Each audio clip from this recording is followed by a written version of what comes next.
Hello guys, what's up? So I'm back again for another tutorial video. So in this video, I will gonna show you how you can change your GitHub theme into dark mode, so if you are interested then keep on watching. But before all that, if you are new to my channel consider to like and subscribe for more videos like this, and also, you can comment down below if you have something that you want me to make a tutorial about. So without further ado, let's start the tutorial. So to change your GitHub theme into dark mode, it's actually pretty easy. Just follow what I'm gonna do.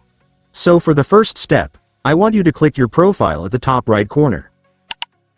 And after clicking your profile, next, go to Settings. And once you're on Settings, next, I want you to go to the Appearance section.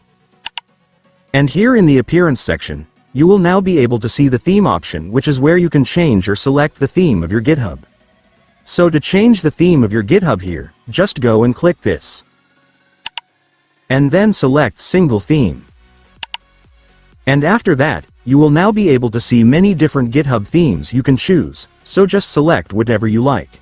But since we want to turn our GitHub into dark mode, these 5 will be our choices. All these 5 are dark mode guys, so it will just depend on your taste to choose what you like between them. In my case, this is what I will select. And after selecting, it's done. Congratulations, you have now changed your GitHub theme into dark mode. And so that's just how you do it guys. Now that you've watched this video you can now do it yourself. So that concludes our tutorial video for today. I hope it helped you. Thanks for watching. Goodbye.